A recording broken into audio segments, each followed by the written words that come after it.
Bismillahirrahmanirrahim. Assalamualaikum warahmatullahi ta'ala wabarakatuh. Innal hamdalillah nahmaduhu wa nasta'inuhu wa nastaghfiruh wa na'udzu billahi min shururi anfusina wa min sayyiati a'malina. Man yahdihillahu fala mudilla lahu wa man yudlil fala hadiya lahu. Asyhadu an la ilaha illallah wahdahu la syarika lahu wa asyhadu anna Muhammadan abduhu wa rasuluhu wa habibuhu wa khaliluhu. Thumma salatu wassalamu ala nabiyyina Mustafa wa ala alihi wa ashabihi wa man wala wa man tabi'ahu bi ihsani ila yaumiddin.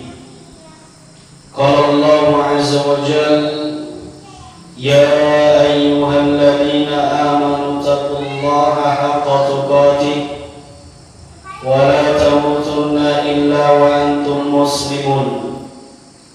وقال الله عز وجل يا أيها الناس اتقوا ربكم الذي خلقكم من نفس واحدة وخلق منها زوجها وبث منهما رجالا كثيرا ونساء واتقوا الله الذي تساءلون به والأرحام إن الله كان عليكم رقيبا.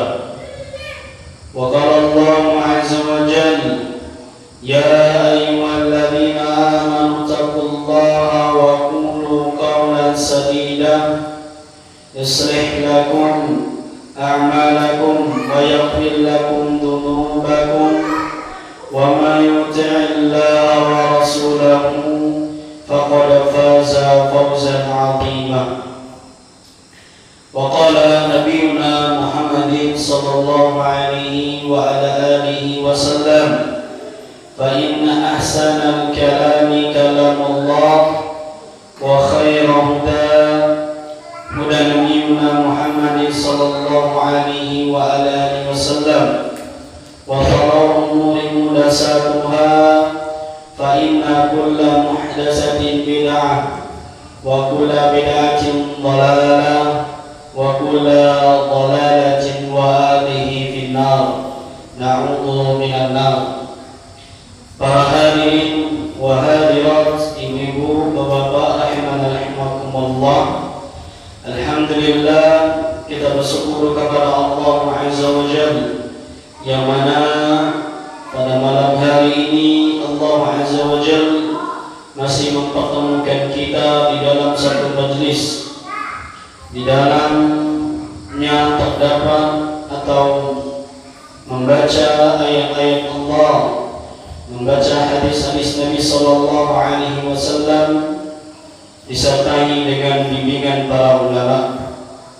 Para hadirin wa hadirat rahimana rahimakumullah. Insyaallah taala malam hari ini kita sama-sama belajar membaca di antara kitab-kitab para ulama yang membimbing, mentarbiyah umat ini agar mereka bisa mengenal agama Allah, agar mereka beribadah memurnikan ibadahnya karena Allah, agar mereka ketika beribadah kepada Allah sentiasa mengikuti sunnah-sunnah, sentiasa mengikuti petunjuk-petunjuk dari Nabi alaihi salatu wassalam. Dan insyaallah taala malam hari ini kita membaca kitab ini Ashrun Mujibat lin Najah. Ini 10 jalan pintu keselamatan dan ditulis oleh Syekh Abdul Razak Al-Badal hafizahullah ta'ala, ulama di zaman sekarang. Kata beliau hafizahullah ta'ala, beliau membuka kitabnya dengan mengucapkan lafaz Bismillahirrahmanirrahim. Dan kita ketahui para hadirin wa hadirat, para ulama setiap menulis karya-karya mereka, menulis buku-buku mereka, maka mereka mendahulukan dengan lafaz Bismillahirrahmanirrahim, karena ketika kita mengetahui bahwasanya keutamaan atau fadilah dengan seseorang mengucapkan Bismillahirrahmanirrahim, maka dia akan begitu banyak mendapatkan pintu-pintu kebaikan. Ketika dia hendak keluar rumah, maka dia mengucapkan Bismillah tawakkaltu 'ala Allahi la haula wala quwwata illa billah. Ketika dia hendak makan, Bismillah, ya, maka ini adalah bentuk di antara keberkahan yang seseorang ketika dia memulaikan aktivitasnya. Maka sepantasnya ketika kita seorang mukmin, seorang yang beriman kepada Allah, aktivitas apapun yang kita lakukan di pagi hari maupun di siang hari maupun di sore hari, bahkan di malam hari, maka kita diperintahkan untuk mengucapkan Bismillahirrahmanirrahim, karena di situ terdapat tabarruk, keberkahan yang seseorang bisa dapatkan, bisa jadi keutamaan yang didapatkan, pintu-pintu kebaikan yang dia dapatkan, yang urusannya dimudahkan oleh Allah Subhanahu wa taala ketika dia mengucapkan ini.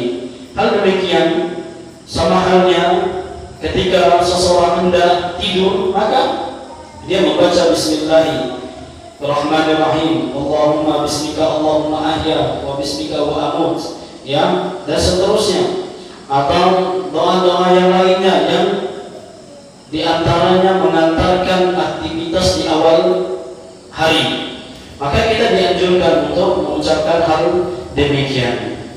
Kemudian para hadirin wa hadirat ibu bapak rahimakumullah, beliau mengatakan muqaddimah, beliau membuka kitabnya, membuka karyanya dengan muqaddimah, ini pujian, kemudian salawat kepada Nabi alaihi wasallam.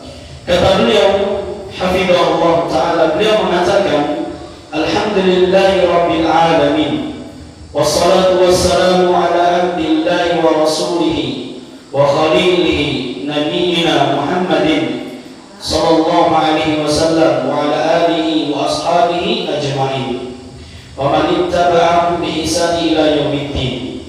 Kata beliau, segala puji bagi Allah Tabaraka wa Ta'ala yang menguasai alam semesta ini.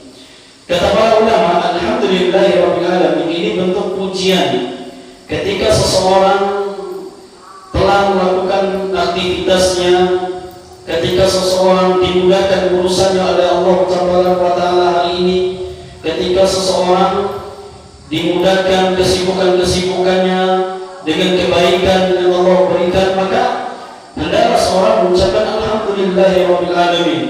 Ketika dia bekerja kemudian pulang ke rumah, maka hendaklah dia mengucapkan alhamdulillahirabbil alamin. Karena Allah yang menguasai alam semesta ini, Allah yang menghidupkan dan mematikan seorang hamba sesuai dengan kehendak Allah Tabaraka wa Ta'ala. Ketika kita bekerja di hari dengan mengucapkan Bismillahirrahmanirrahim, kemudian pulang ke rumah dengan kita selamat, tidak ada kekurangan satu atau apapun, kemudian dalam kondisi kita sehat walafiat, dalam kondisi kita membawa uang, bahkan dalam kondisi kita dalam perut kita kenyang, maka sepantasnya seorang mukmin dia mengucapkan alhamdulillahirabbil alamin. Kemudian kata beliau, wassalatu wassalamu ala abdillahi wa rasulihi, segala puji hanya milik Allah Tabaraka wa Ta'ala, dan semoga salawat dan salam tercurahkan kepada Nabi sallallahu alaihi wasallam, yaitu utusan Allah, kekasih Allah, nabinya Allah, ini Muhammad sallallahu alaihi wasallam.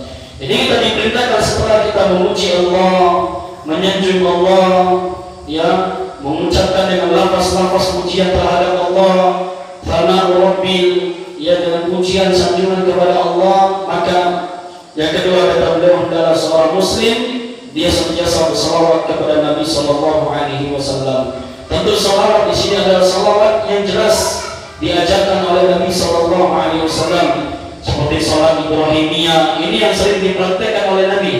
Ini sering yang dijelaskan oleh Nabi sallallahu alaihi wasallam. Maka seorang muslim yang beriman kepada Allah, yang beriman kepada Rasulullah sallallahu alaihi wasallam, maka hendaklah dia di dalam satu harinya untuk setiasa lisannya bersalawat kepada Nabi sallallahu alaihi wasallam, sebagaimana Nabi sallallahu alaihi wasallam mengatakan, barang siapa man shalla alayya, barang siapa yang bersalawat kepadaku, kata Nabi sallallahu alaihi wasallam, maka Allah dan para malaikat akan bersalawat kepada mereka, itu 10 kali, dibalas dengan penglipatan 10 kali. Subhanallah. Jadi salawat ini adalah bukan perkara yang sepele.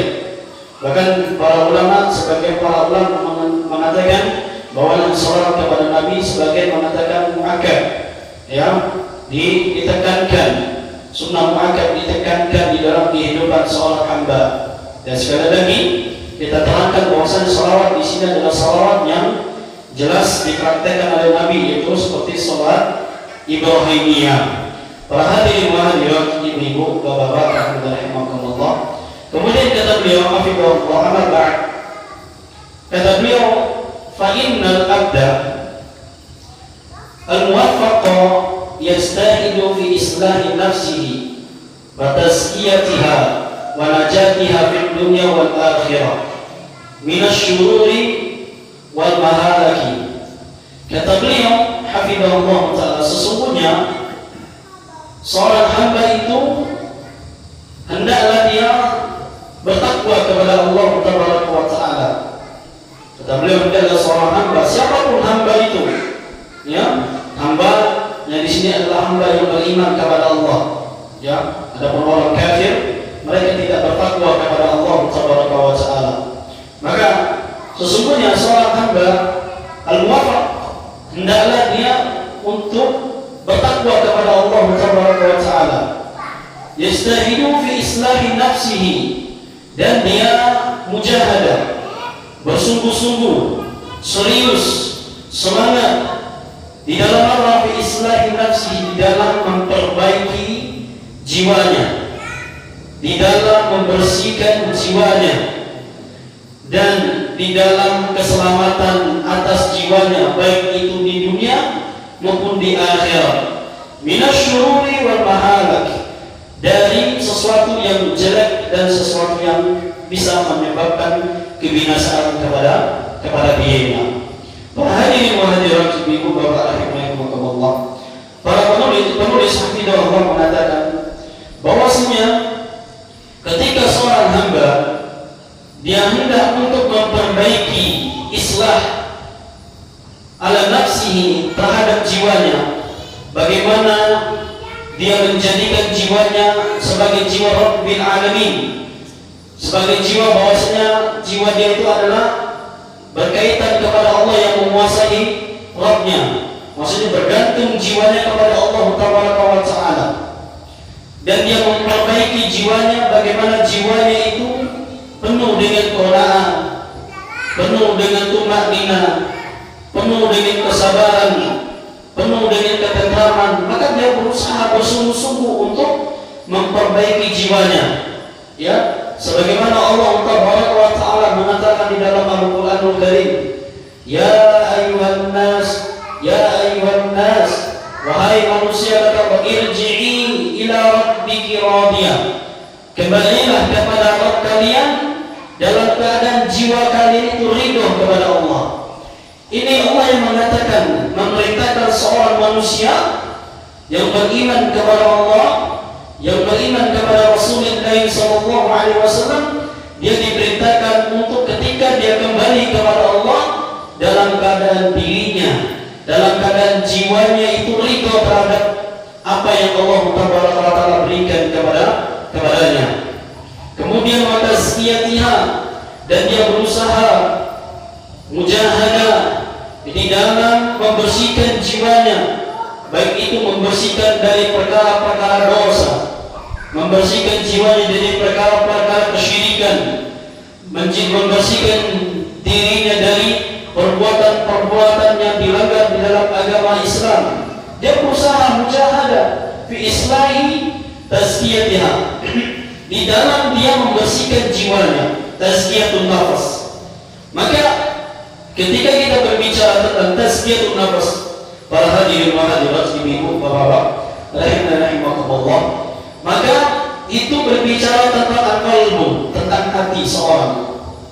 Para ulama menjelaskan bahwa tazkiyatun nafas ala qalbi yang berkaitan tentang hati itu terbagi menjadi 3. Kata para ulama seperti perkataan Dr. Fuad rahimahullah taala, beliau mengatakan di dalam kitab Tazkiyatun Nufus, beliau mengatakan bahwasanya hati seorang hamba itu terbagi menjadi 3. Yang pertama al-qalbus sahih, hati yang sehat. Yang kedua kata beliau qalbul marid, hati yang sakit.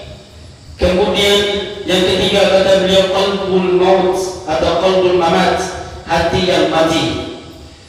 Adapun qalbul sehat, hati yang sehat adalah hati yang dia sentiasa muraqabatullah, sentiasa dia mendekatkan diri kepada Allah. Yaitu hatinya yata'allaq ila Allah, hatinya itu berkait atau terkait dengan Allah Tabaraka wa Ta'ala. Sentiasa hatinya itu bergantung kepada Allah Tabaraka wa Ta'ala. Ini kata beliau bahwasanya hati yang sehat, hati yang sentiasa dia muraqabatullah, dekat kepada Allah, beribadah kepada Allah, beramal soleh sesuai dengan amalan soleh yang dijalankan atau diperintahkan oleh Nabi Sallallahu Alaihi Wasallam. Ini hati yang sehat. Dia ketika sehari tidak membaca Quran, seakan-akan hatinya merasa gundah, gelisah, tidak tentram.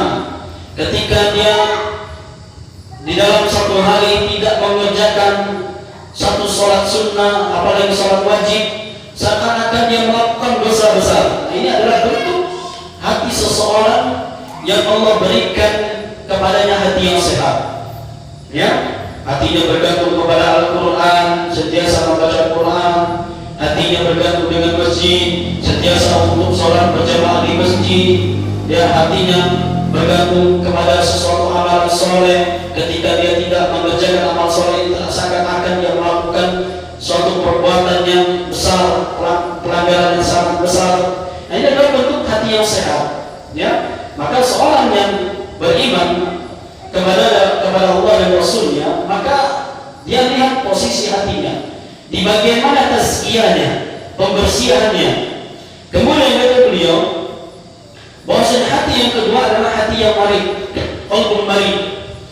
Hati yang marid adalah hatinya mereka terkadang mereka melakukan maksiat, terkadang mereka melakukan ketaatan kepada Allah, terkadang mereka melanggar suatu aturan, terkadang mereka melakukan suatu kebaikan, ya, terkadang membaca Al-Quran, terkadang enggak, terkadang sholat, terkadang enggak. Ini adalah hati yang marid, hati yang sakit. Maka ketika seorang hamba hatinya di dalam keadaan hati yang marid, hati yang sakit, maka dia berusaha islah qalbahu, berusaha dia memperbaiki hatinya. Jangan sampai terlalu berkepanjangan hatinya dalam keadaan hati yang sakit, bermalas-malasan untuk melakukan amalan soleh, yang bermudah-mudahan untuk melakukan dosa. Maka ketika dia menyadari bahwa ternyata hatiku ini sedang sakit, aku terkadang dapat semangat dalam beribadah, kadang malas dalam beribadah, kadang ini, kadang itu. Maka ketika dia memahami kondisi ini, maka aku usaha dia memperbaiki hatinya. Kemudian yang ketiga kata beliau, adapun hati yang ketiga adalah qalbul mamat, hati yang mati. Hati yang mati kata beliau adalah hatinya tidak lagi mahabbah kepada Allah dan Rasulnya itu tumbuh. Ini hati yang sakit. Hati yang sakit adalah hati yang mahabbah mahabbah itu, kecintaan itu tidak ada lagi tumbuh di hati-hati manusia atau di hati hamba tersebut.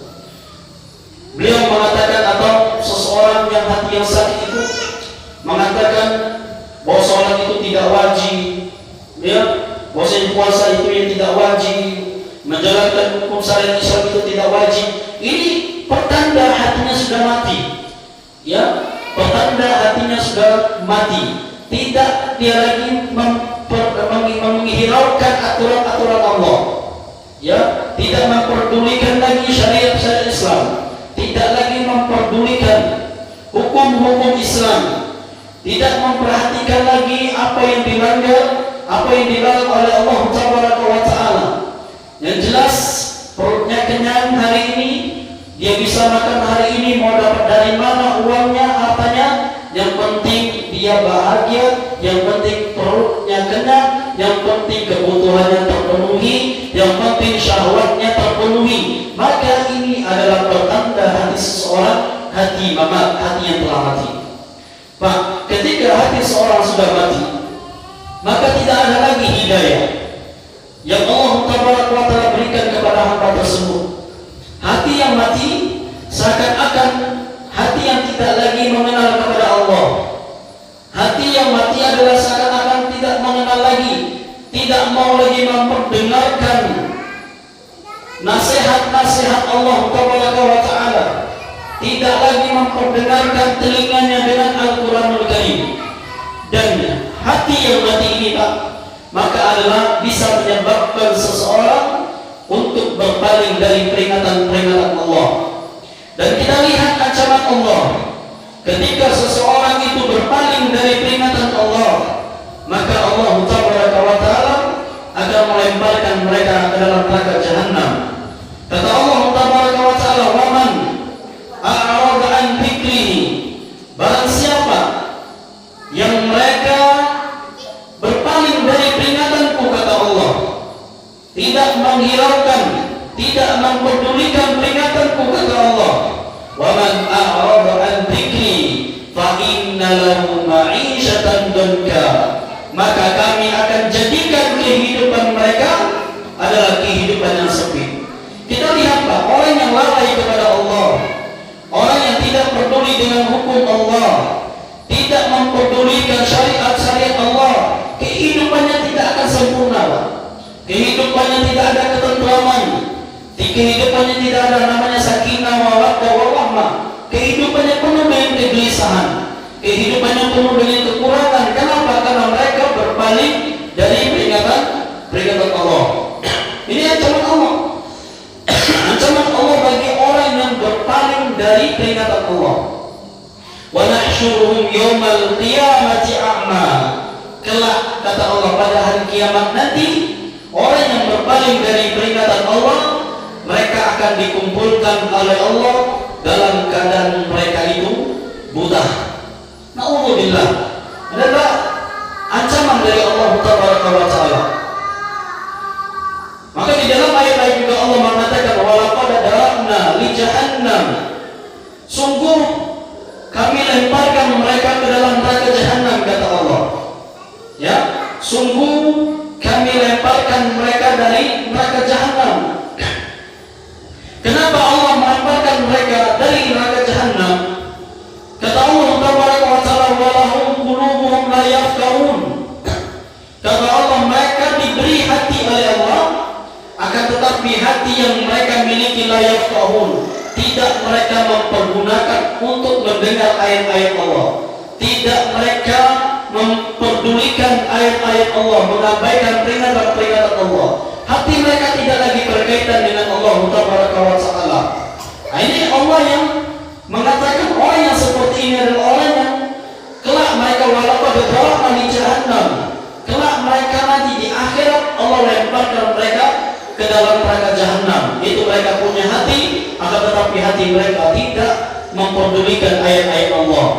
Kemudian kata Allah, "Walahum adan", mereka punya telinga, walahum la yasma'un, akan tetapi telinga yang mereka miliki, kata Allah, la yasma'un, tidak mereka pergunakan untuk mendengar ayat-ayat Allah. tidak memperdengar peringatan-peringatan Allah. Walahum a'yun, dan mereka punya kedua mata yang Allah berikan mata tersebut. Walahum, akan tetapi yang mereka miliki itu tidak mereka gunakan untuk melihat Al-Quran, tidak melihat peringatan Allah, tidak melihat sesuatu apa yang dilanggar oleh Allah Tabaraka wa Ta'ala. Bahkan di ayat lain sambungan dari kata Allah, faulaika kalan'am, maka orang seperti ini kata Allah adalah orang yang seperti binatang kata Allah. Ya, balhum adall, bahkan mereka lebih sesat daripada binatang. Allah menggunakan kata binatang kalan'am, binatang Pak. Kalau kita katakan binatang itu banyak macamnya, ya, banyak macamnya. Ada binatang yang buruk, ada binatang yang jinak, ada binatang yang bandel. Ya, Allah memberikan seperti umpama binatang yang mencakup semuanya. Ya, ada binatangnya itu ketika dia dipanggil nurut, ada Pak, kucing, anjing kalau dipanggil, sapi kalau dipanggil nurut, ya kan? Kalau dikasih makan ini cukup, tidak rebutan. Ya, anjing itu kalau dididik Pak, cerdas dia, cerdas Pak. Bahkan Allah katakan al-an'am, mereka seperti binatang, balhum adall, lebih sesat daripada binatang. Berarti kita tuh lebih hina daripada binatang Pak. Kenapa? Karena kita berpaling dari peringatan-peringatan Allah. Alhamdulillah, berpaling dari aturan-aturan Allah Subhanahu wa Ta'ala. Ketika seseorang berpaling dari aturan Allah, ketika seseorang itu mengabaikan peringatan Allah di dalam Al-Quran Al-Karim, lebih mengutamakan mengikuti hawa nafsunya, maka Allah sendiri katakan di dalam Al-Quran, kal-an'am, mereka seperti ini adalah seperti binatang, bahkan mereka lebih sesat daripada binatang. Fa'ulaika humul ghafilun, mereka ini adalah orang-orang yang lalai. Allah katakan sendiri di dalam Al-Quran Al-Karim. Itulah Pak fungsinya ketika kita membaca Al-Quran, mentadabburi Al-Quran, merenungi Al-Quran, agar kita itu tidak tersesat, agar kita itu tidak bermudah-mudahan untuk menyesatkan orang mungkin. Ya, sedangkan kita jauh dari Al-Quran. Ada sebagian orang, sebagian manusia, dia mudah untuk menyesatkan saudaranya, sedangkan dia sendiri jauh dari Al-Quran, sedangkan dia sendiri jauh dari penuntut ilmu, sedangkan dia sendiri jauh dari agama Allah Subhanahu wa Ta'ala. Sedangkan orang yang membaca Al-Quran, menghafal Quran, sentiasa duduk di majelis ilmu, ya, belajar kitab-kitab para ulama, istiqomah di dalam kebaikan, istiqomah melakukan amalan-amalan, dituduh dengan orang yang sesat. Ini adalah bentuk orang yang Allah berikan hatinya bagian dari ini. Mereka punya hati, tidak mau berpikir, ya seenaknya saja. Oleh karena itu para hadirin wa hadirat, ibu bapak rahimakumullah, wa tazkiyatul nufus ini sangat penting bagi seorang hamba. Ya, maka seorang muslim juga dia tidak boleh mensucikan dirinya sendiri. Sebagaimana Allah katakan, fala tuzakku anfusakum huwa a'lamu biman ittaqa. Jangan kalian menganggap diri kalian itu suci, kata Allah. Maksudnya itu kalian mensucikan jiwa kalian ini sendiri. Oh, saya ini orang baik, oh saya ini orang suci, oh saya ini orang yang ahli ibadah, oh saya ini orang ahli sedekah. Tidak boleh kita mensucikan diri kita sendiri, tidak boleh, haram hukumnya. Kenapa? Karena Allah sendiri yang mengetahui siapa orang-orang yang benar-benar bertakwa kepada Allah. Bahkan orang yang paling mulia di sisi Allah Tabaraka wa Ta'ala adalah orang yang bertakwa kepada Allah Tabaraka wa Ta'ala. Makanya kata penulis hafizahullah, beliau mengatakan fa'inal abda waffaqa, maka sesungguhnya seorang hamba hendaklah di jiwa-jiwanya untuk memiliki rasa ketakwaan kepada Allah Tabaraka wa Ta'ala, tidak bermudah-mudah untuk melakukan hal-hal yang dilanggar oleh Allah Tabaraka wa Ta'ala. Kemudian kata beliau hafizahullah ta'ala, wa najatiha, dan bersungguh-sungguh serius di dalam mencari keselamatan di dunia wal akhirah, baik itu maupun di akhirat. Kita diperintahkan oleh Allah Taala untuk mencari keselamatan. Dengan apa? Dengan kita bertakwa kepada Allah Taala. Sebagaimana kata Allah Taala, ya ayyuhalladzina amanu ittaqullah wa qulu qawlan sadida yuslih lakum a'malakum wa yaghfir lakum dzunubakum, kata Allah. Wahai orang yang beriman, kata Allah, bertakwalah kalian kepada Allah dan hendaklah kalian berucap dengan ucapan yang baik, dengan ucapan yang elok, dengan ucapan yang bijaksana, kata Allah Taala. Kemudian kata Allah juga di dalam Al-Quran Karim, ya ayyuhalladzina amanu ittaqullah, wahai orang yang beriman, bertakwalah kalian kepada Allah, wantanzur nafsum ma qaddamat lighad, dan hendaklah engkau melihat bekal apa yang kalian bawa di esok harinya. Maka ketika kita berbicara tentang bekal apa yang paling baik, keselamatan apa yang paling baik, melainkan ketakwaan kepada Allah. Fatawazz di dalam Al-Quran dalam surah Al-Baqarah, berbekalah kalian, fatawazz. Siapa yang tahu? Di dalam Al-Quran Allah mengatakan, berbekalah kalian apa Pak? Berbekalah kalian, karena sebaik-baik bekal adalah ketakwaan kepada Allah Taala. Jadi kata Allah Taala, sebaik-baik bekal seorang hamba adalah ketakwaan kepada Allah Taala. Dan ketakwaan ini, para jamaah rahimahumullah, adalah pintu jalan keselamatan seseorang, baik itu di dunia maupun di akhirat. Pintu keselamatan seseorang agar terhindar dari namanya kejelekan dan kehancuran. Sebagaimana Al-Imam Attalib bin Habib rahimahullah ta'ala, beliau memaknakan takwa sebagai kita memaknakan takwa adalah menjalankan perintah Allah dan menjauhi larangannya.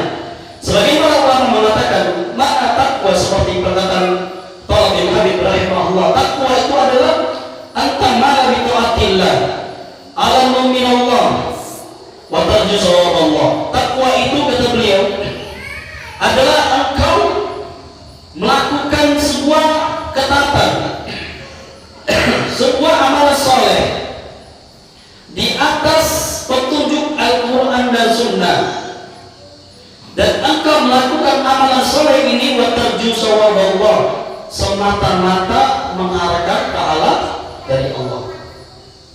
Kalau kita beramal seperti apa Pak? Berinfak, bersedekah, ya, maka berusaha ditanamkan dalam hati kita.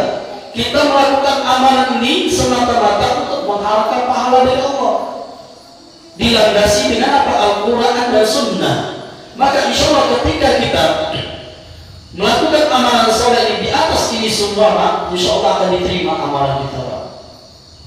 Tapi sebaliknya, kalau kita melakukan amalan soleh, apapun itu amalannya, kalau didasarkan dengan riya, kalau didasarkan dengan pujian manusia, sanjungan manusia, sebesar apapun amalan soleh kita, Pak, la yanfa', tidak akan bermanfaat.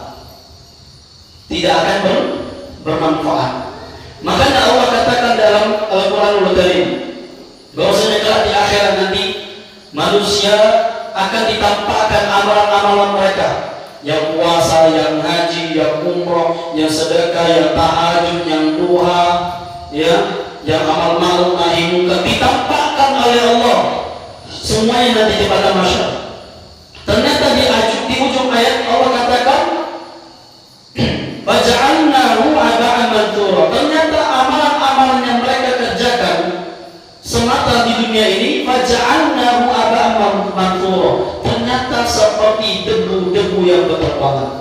Para mufassirin, para ahli tafsir menafsirkan ayat ini, maksudnya mereka alladzina ya'malu, mereka yang beramal soleh, akan tetapi mereka tidak berittiba atau mengikuti contoh dari Nabi Sallallahu Alaihi Wasallam.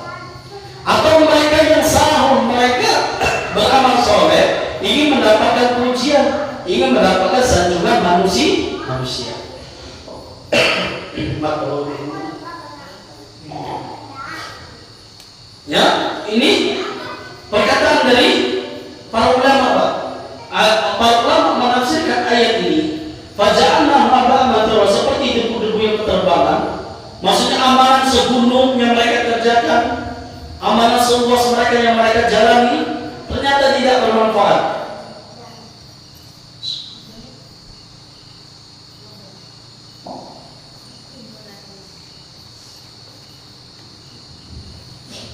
Ternyata seperti itu debu-debu yang berterbangan. Puasanya, hajinya, umrohnya, sholatnya, ternyata seperti debu yang tidak bermanfaat satu sama sekali. Ya, oleh karena itu beliau mengatakan takwa itu ketika seseorang melakukan amalan soleh, maka berusaha dia untuk melakukan itu di atas Al-Quran, di atas petunjuk dari Nabi Sallallahu Alaihi Wasallam. Kemudian kata beliau, kata Syekh Abdul Razak Hafidhahullah Ta'ala, beliau mengatakan fahada matlabun azimun. Kata beliau, perkara ini adalah sesuatu pencapaian, suatu tujuan yang sangat mulia, yaitu mereka bersungguh-sungguh memperbaiki jiwanya, bersungguh-sungguh untuk membersihkan jiwanya dari perkara kesyirikan, dari perkara bid'ah, dari perkara hal-hal yang haram. Ya, mereka mencari pintu-pintu keselamatan dengan sungguh-sungguh, mencari pintu keselamatan untuk keselamatan mereka di dunia maupun di akhirat. Maka kata beliau, fahada matlabun azimun, maka adalah pencarian yang sangat-sangat mulia, kata beliau. Wa ghayatun jalilatun, dan tujuan yang sangat mulia. Syammara ilaiha al-mu'minuna, maka hendaklah seorang mukmin dia menerapkan prinsip seperti ini. Maka seorang muslim, baik itu musliman, maka dia punya prinsip di dalam kehidupannya, Pak. Prinsip di dalam kehidupan seorang mukmin selepas dia meninggal dunia adalah dia mencari atau membawa amalan-amalan soleh. Kalau kita punya harta, Pak, kalau kita punya jabatan, kalau kita punya fasilitas yang banyak, yang mewah, contoh kalau kita punya harta yang banyak, tidak kekurangan, tapi harta ini tidak kita gunakan untuk di jalan Allah, Pak, maka ini bisa membinasakan kita, Pak. Sebagaimana Allah katakan, alhaakumut takatsur, sungguh binasa, kata Allah, orang-orang yang suka bermegah-megahan. Yaitu di dalam ayat lain kata Allah, alladzi jama'a malahu wa 'addada, mereka yang suka mengumpulkan hartanya, kemudian mereka tumpukan hartanya, mereka simpan di berangkas-berangkas mereka. Ini adalah sifat-sifat orang yang tercelaka, kata Allah Taala. Ya, maka kata beliau, seorang muslim maka dia berusaha bersungguh-sungguh untuk memperbaiki jiwanya, membersihkan jiwanya dari perkara dosa, mencari pintu-pintu keselamatan. Bagaimana dia bisa mencari pintu-pintu keselamatan? Dengan dia sentiasa istiqomah menuntut ilmu, dengan dia sentiasa untuk hadir di majelis ilmu, sentiasa dia bertanya kepada ahli ilmu, sentiasa untuk membaca Quran, kemudian mentadabburi Al-Quran. Inilah pintu-pintu kebaikan, ya, pintu-pintu yang bisa mengantarkan dia kepada keselamatan.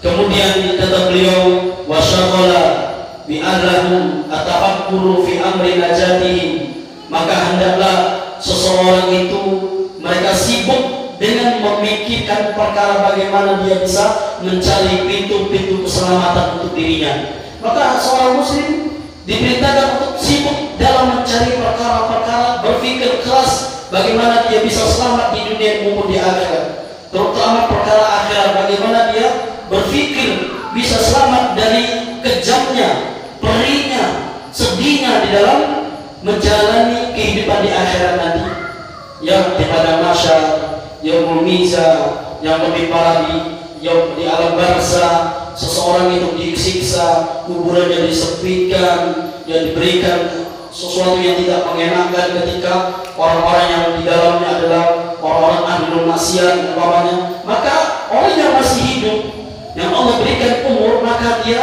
berusaha untuk sibuk memikirkan bagaimana dia mencari perkara-perkara yang bisa menyelamatkan dia dari kehidupan-kehidupan setelah kehidupan dunia ini. Maka para hadirin wa hadirat rahimakumullah, kita meyakini bahwasanya kita semua bakal meninggal dunia, kita semua bakal mati, kita semua akan meninggalkan kehidupan di dunia ini. Yang umurnya banyak akan dia tinggalkan, yang fasilitasnya memiliki mobil yang banyak, memiliki motor yang banyak, itu akan dia tinggalkan. Memiliki harta yang banyak, memiliki perhiasan yang mewah, memiliki rumah yang megah, itu semua bakal dia tinggalkan setelah kehidupan ini. Maka seorang muslim, dia berusaha untuk menyibukkan dirinya perkara dunia ini, bagaimana dia bisa selamat dari kehidupan akhirat nanti.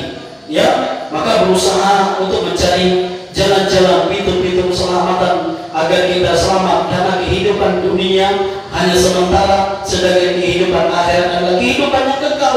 Itulah kehidupan yang nyata, kata Allah Taala. Kemudian kata beliau, wal ba'ats anil muwajibat allati fiha fawzuhum wa salamatihim.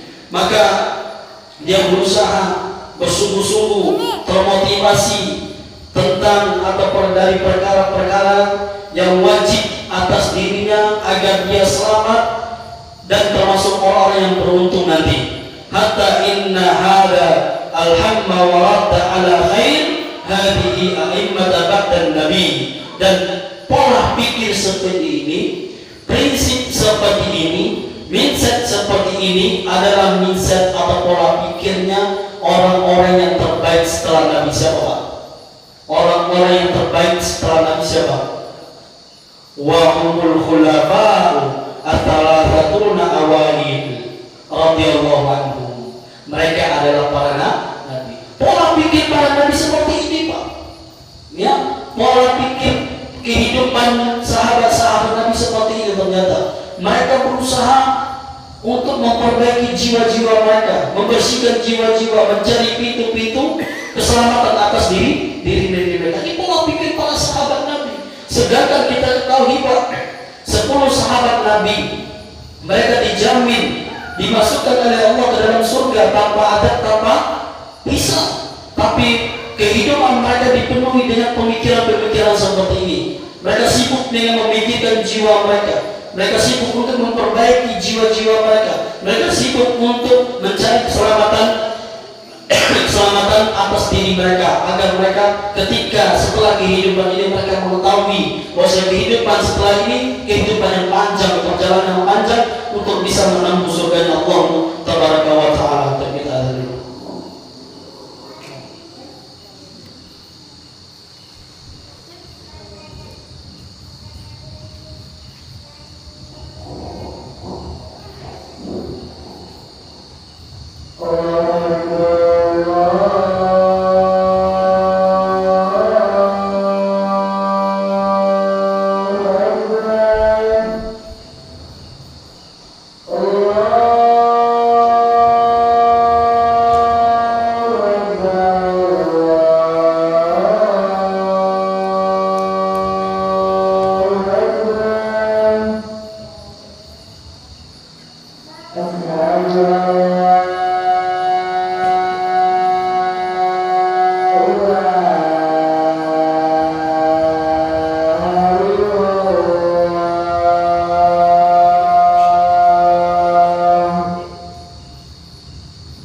kisah sahabat Nabi yang mana mereka dibikin lalai, ya, dengan sebab kesibukan mereka tentang mencari perkara-perkara keselamatan atas diri mereka.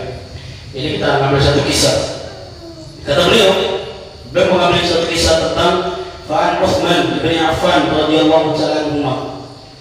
Dari Uthman bin Affan, semoga Allah tabaraka wa ta'ala meridai mereka berdua. Qala, wasna Uthman berkata, bainana ana jalisun fi dhilli utubin min al-atar marra alayya Umar radhiyallahu ta'ala anhu. Kata Utsman radhiyallahu ta'ala anhu, dahulu kami duduk, ya, dahulu kami duduk di suatu tempat, yang mana suatu tempat itu kami duduk di atas.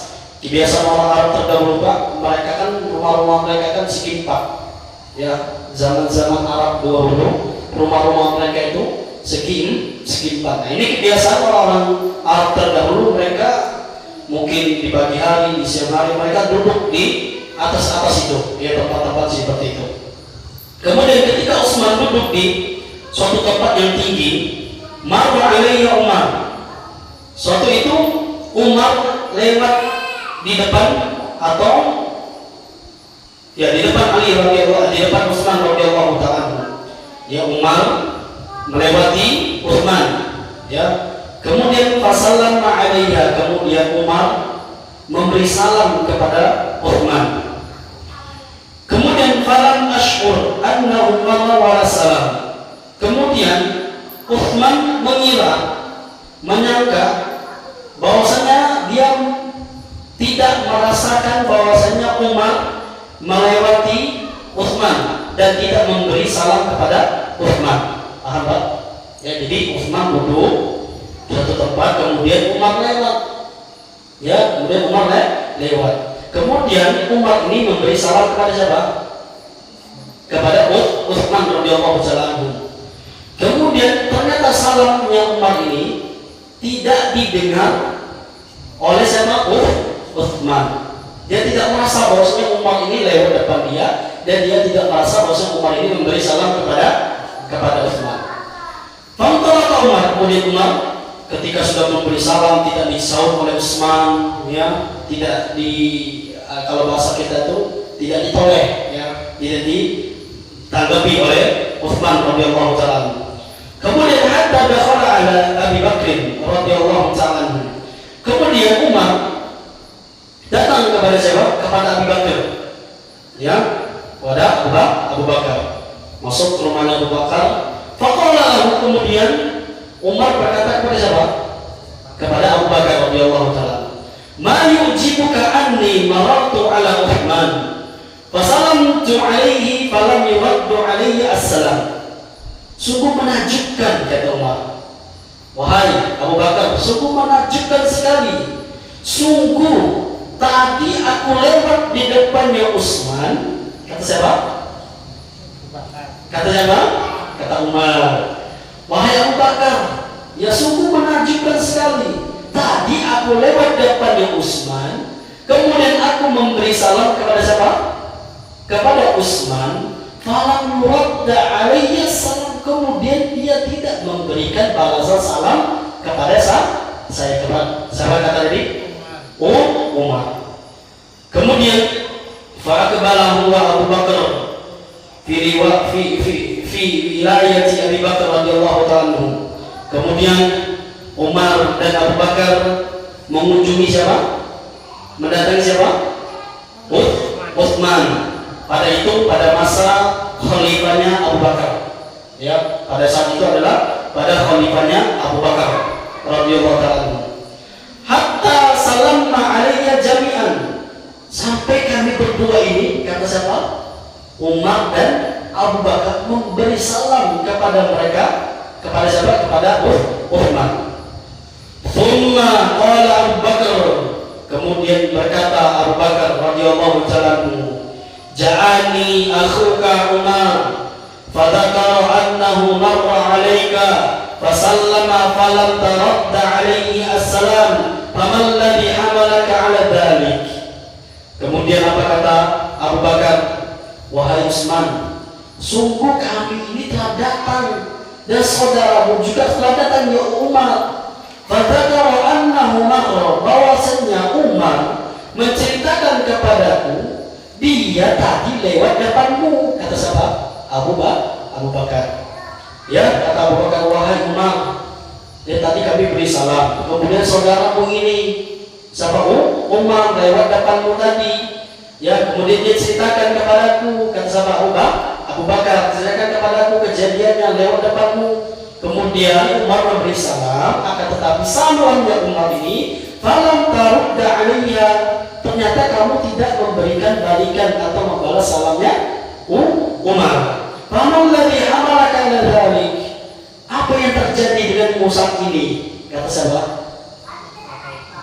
Kata Abu Bakar kepada Utsman. Kata Abu Bakar, apa yang terjadi kepadamu wahai Utsman? Gitu loh, bahasa seperti itu.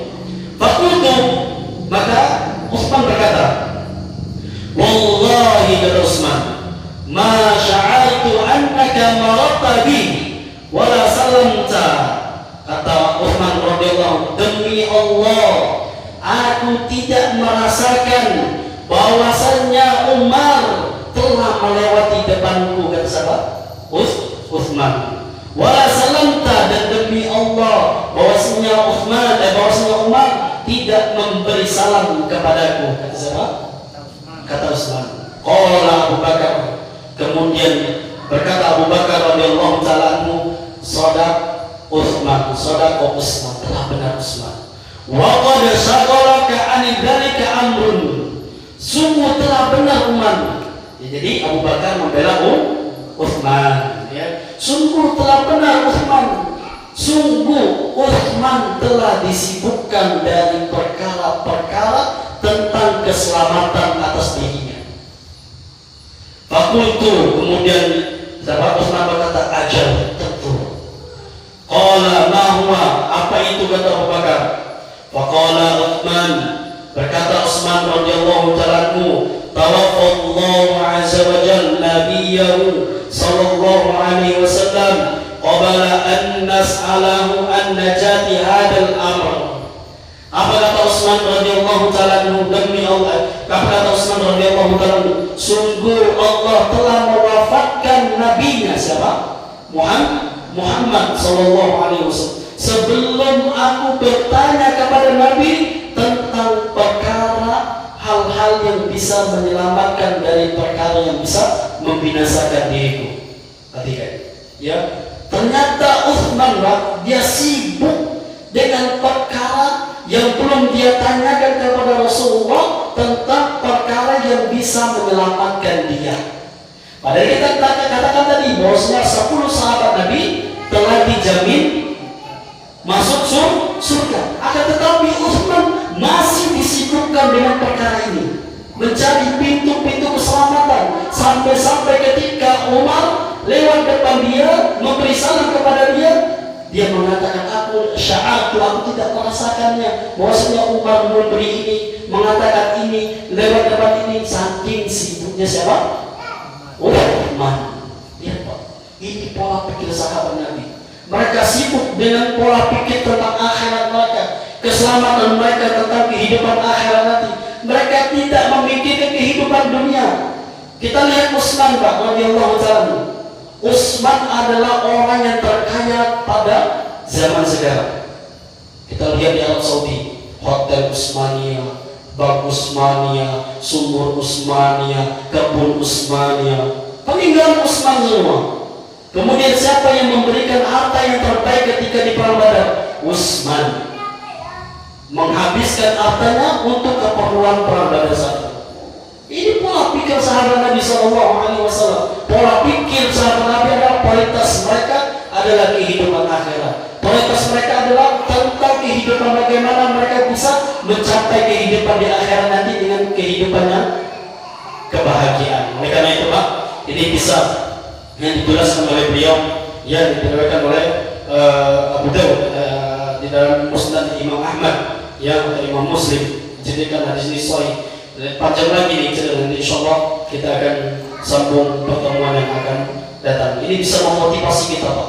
Lebih bangkit lagi kita dalam beragama, bangkit lagi dalam beramal, memotivasi kita untuk memprioritaskan kehidupan itu kehidupan akhir. Jangan sampai kita tertipu dengan kehidupan dunia ini. Wallahu a'lam bishawab. Kita tutup dengan subhanakallahumma wa bihamdika asyhadu an la ilaha illa anta astaghfiruka wa atubu ilaik. Assalamualaikum warahmatullahi taala wabarakatuh.